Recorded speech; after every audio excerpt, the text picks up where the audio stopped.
Ouais. Ouais, ça sonne comme une bonne idée. Ça allait à une école qui s'appelle Sciences Po. J'ai jamais étudié ça. Moi, sciences politiques, je sais pas si j'aime ça. Sciences politiques, moi, allez à une école qui s'appelle Sciences politiques.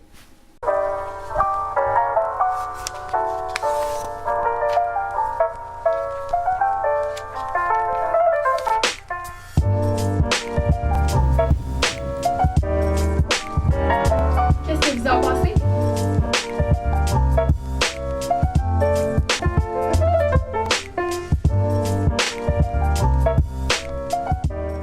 Bonjour tout le monde!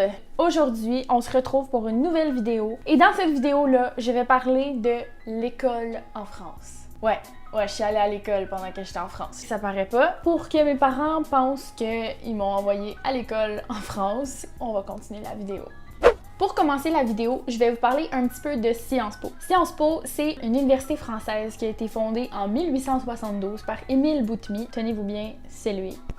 Beau bonhomme. C'est le regroupement de 6 campus qui comptent Le Havre, Menton, Nancy, Reims, Poitiers, Dijon. C'est un établissement d'enseignement supérieur, attendez, il faut que je regarde mes notes, et de recherche français qui est spécialisé dans les sciences humaines, sciences sociales et les relations internationales. Tout ça pour dire que c'est une école qui forme les futurs politiciens et diplomates de ce monde.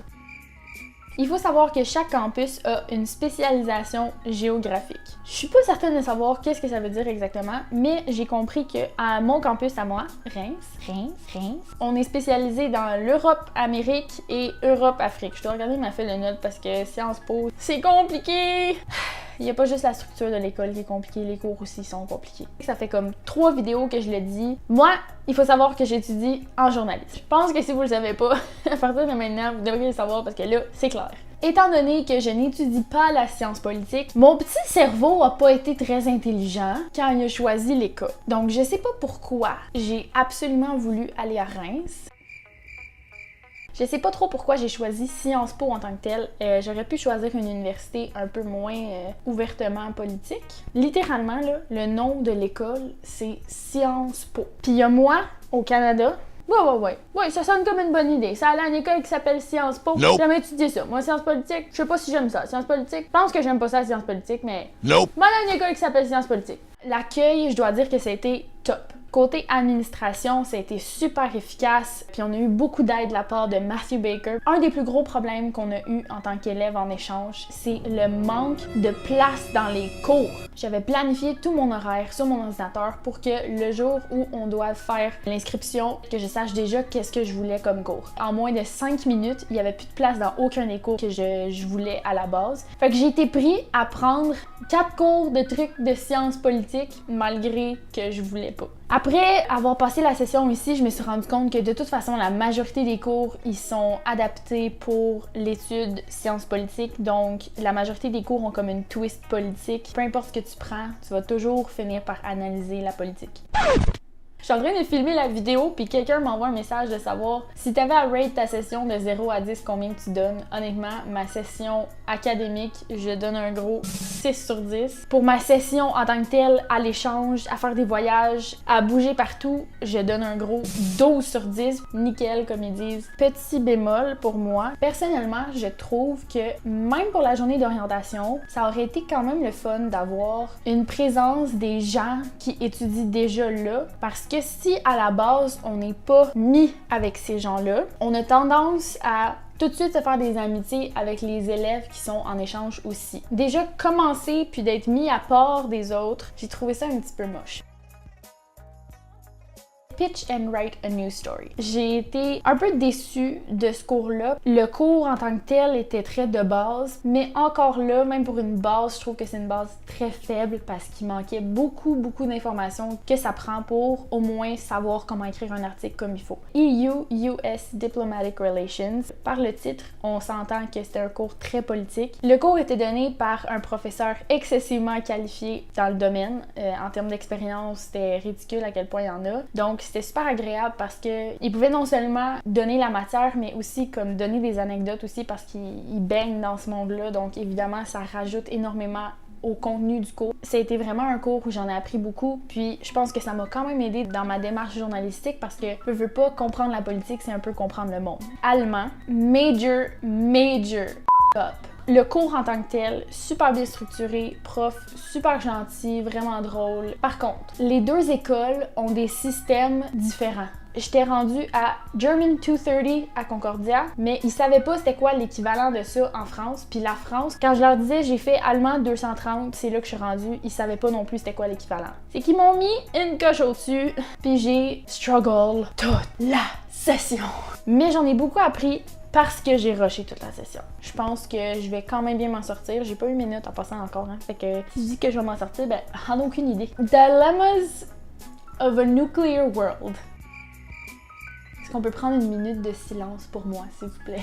C'est pas que ça m'intéresse pas. Je l'ai pris le cours. Le professeur est beaucoup trop intelligent pour enseigner. Je dois dire que la majorité de mes professeurs, c'est des gens qui sont très qualifiés dans leur domaine, qui savent de quoi ils parlent, qui sont passionnés par ce qu'ils enseignent. Donc, pour les professeurs, gros plus, je pense que Sciences Po a de très bons professeurs. Les cours en tant que tels, les sujets étaient variés, mais se rapportaient toujours à la même chose. Donc, c'est toujours comme d'essayer de comprendre le sujet du cours avec un œil politique. Si je t'écris un article sur le tourisme, là, ben, demande-moi pas de l'analyser avec un œil politique. Je suis en train de te dire que je vais checker des plages, que je vais prendre mon backpack puis que je vais aller me promener en Asie. C'était vraiment trop focusé sur la politique, mais encore une fois, l'école s'appelle Sciences Po.